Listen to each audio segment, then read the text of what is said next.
Hey guys, my name's Aaron, and I'm the guy behind all the videos you're about to see.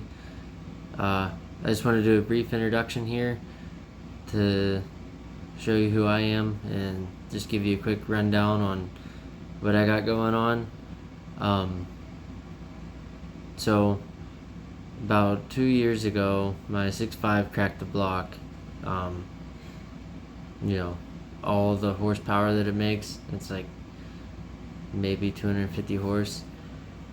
It tried to pull the stud out of the head, out of the block on the number one cylinder. It cracked the block right there, and so it's the second 6.5 I put in that thing, and I'm tired of putting 6.5s in, and so this time I'm going to put an engine in that's going to be the last engine I put in this thing. So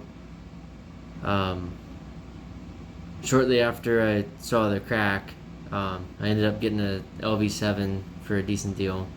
Had to put injectors in it, of course, and then I've been running that thing for about, say 2 years now. Yeah.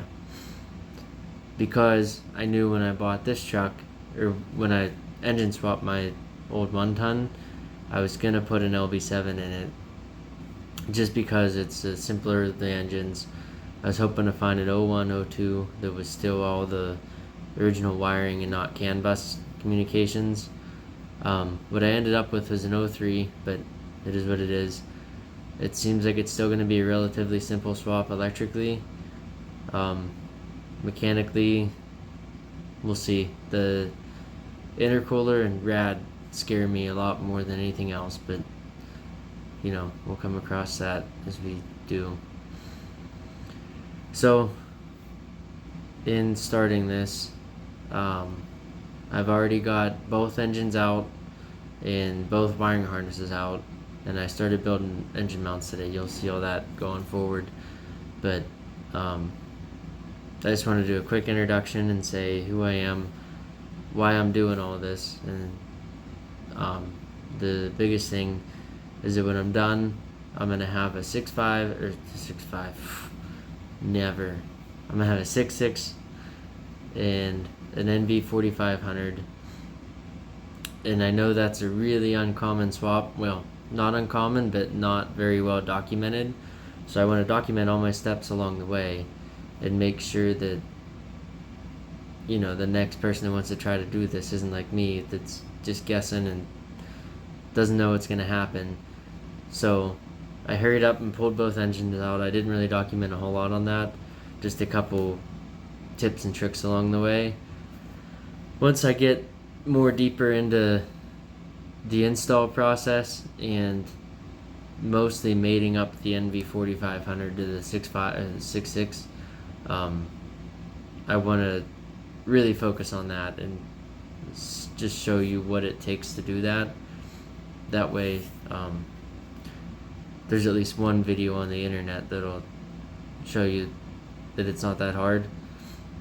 Right now, without owning any manual parts for this Duramax, I don't know why I keep calling it a 6.5. It's tough. The truck has always been called the 6.5. Anyhow, I don't have any clutch parts for my Duramax yet, but the going plan is that I'm going to buy the Duramax flywheel and keep my 6.5 clutch and pressure plate so that I can fit it to the GM shaft on my transmission. So that'll likely entail going to a machine shop with my flywheel and pressure plate, having them machine the flywheel to fit my pressure plate. I'm doing that because I'm keeping the truck stock, and I bought a South Bend clutch and pressure plate a couple years ago that can hold 300 horse, which is what the Duramax does stock.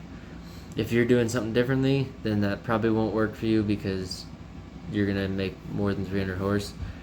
I can't remember what South Bend will sell a 6.5 clutch for. I have a couple other options though. Some guys said that they use the Duramax clutch and then the Dodge input shaft in the NV4500 and then made a 3/8 spacer plate to shim the transmission back from the motor. You gotta get longer dowel pins for the motor, and then when you do that, the pressure plate clears the bell housing, which is the main problem with keeping it with the 6.5 friction disc and the Duramax pressure plate, is that the pressure plate rubs on the bell housing. I may end up buying a Duramax clutch, putting it in there, and just seeing how tight it is, and if it's, in 1/16 of an inch or something, I can take that off the webbing and it's not a big deal. But if it's like a 1/4 inch, now you're talking about something substantial that you don't want to cut out. So if my 6.5 pressure plate and clutch don't work, then my next step is to go to a company called Ram Clutches that my buddy just went to, and they'll try to custom build you a clutch setup for your flywheel. If that doesn't work, I'm going to put the Duramax clutch in, machine the bell housing out with the grinder, and then maybe build an exoskeleton for the bell housing. That way, even though I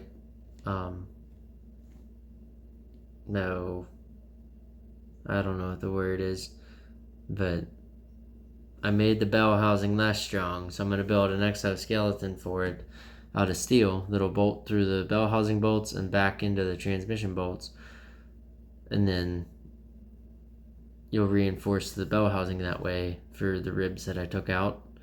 That's like a last ditch, nothing else worked, here's what I'm going to do type thing.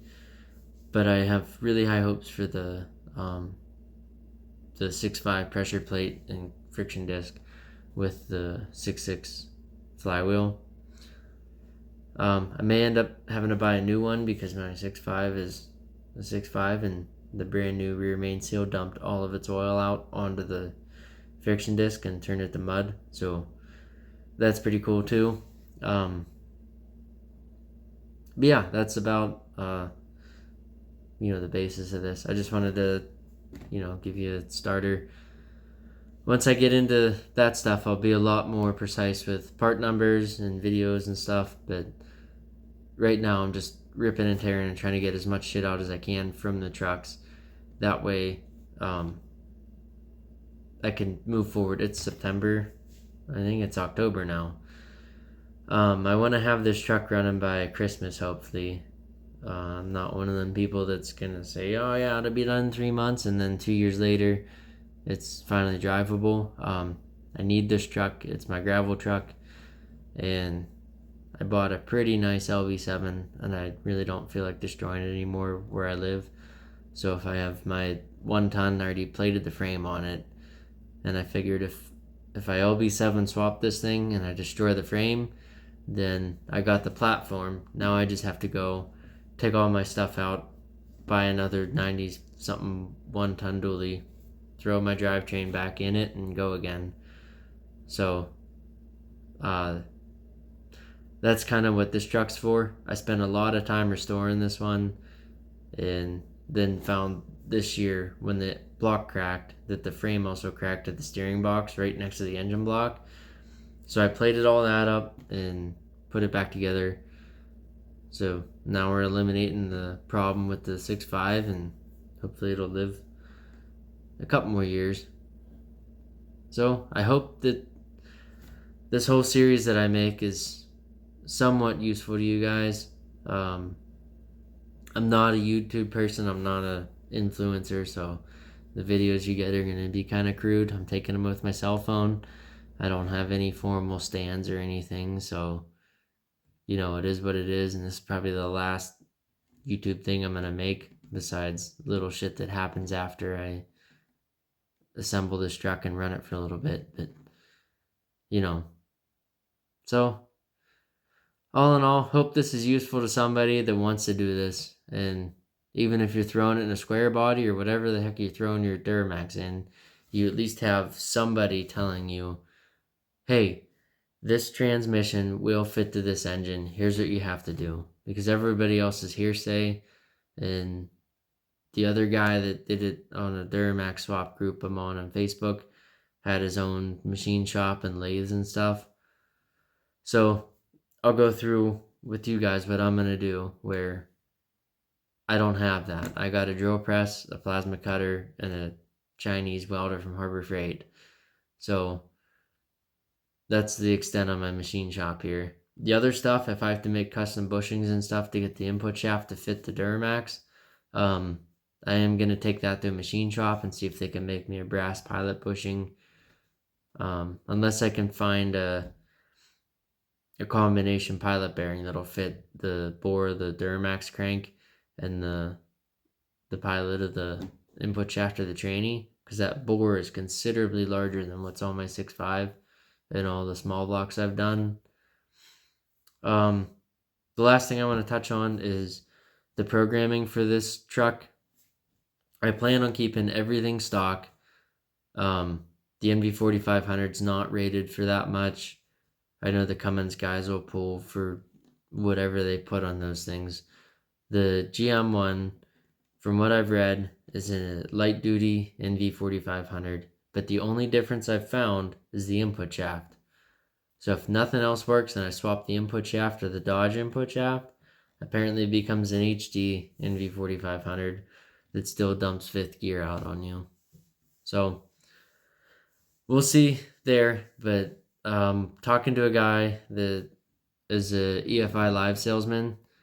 So my plan is to buy the software package to where I can download a program off the internet, delete the anti-theft on it, and then flash it to my PCM. So there's the two different scanners you can buy, the flash scan and the AutoCal, and there's about a $500 difference between the two of them. But the more expensive one, you can write your own programs. The cheaper one, you can just flash them.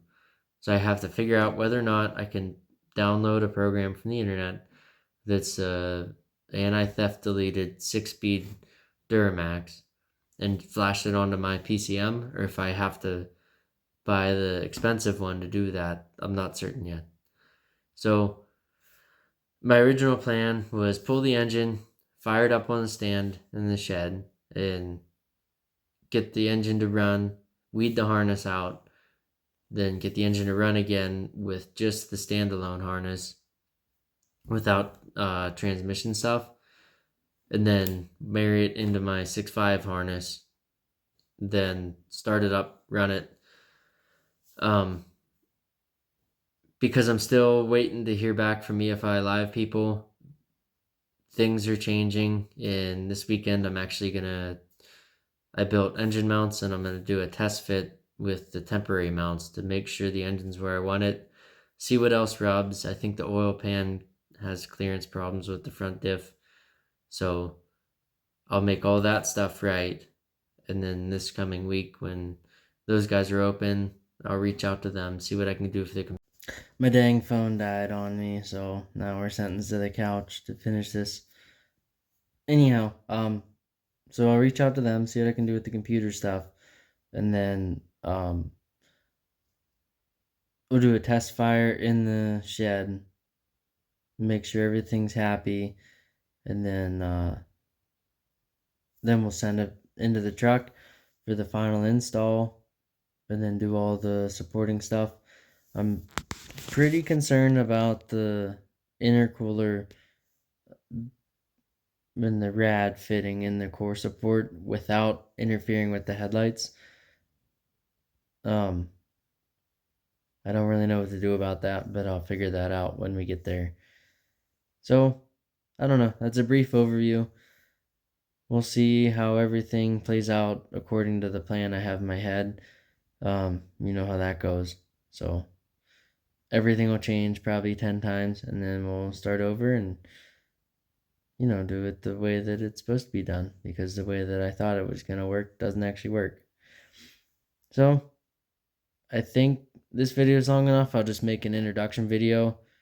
Then if you want to skip over all the boring shit that you don't really care about, you can just go straight to the little tidbits about pulling engines, and then the little lot of bits for installing everything else. And hopefully, like I said, it's useful to you and I didn't just waste 15 minutes of breath. All right, I'm going to bed. I'll talk to you guys in the upcoming videos. One more thing. So after this, I also have an old John Deere that needs serviced. So I'll probably make videos on that thing too. It's pretty cool. It's a 1956 John Deere 720 diesel with a pony start. It seems that the either thrust washers or something wore out, and it's got a lot of crankshaft play. So almost a full tear down to the crankshafts and bearings, and then we have to inspect the washers, see what's going on with that, and then reinstall it, set end play on it with shims, and then run the shit out of it. All right. Good night, guys.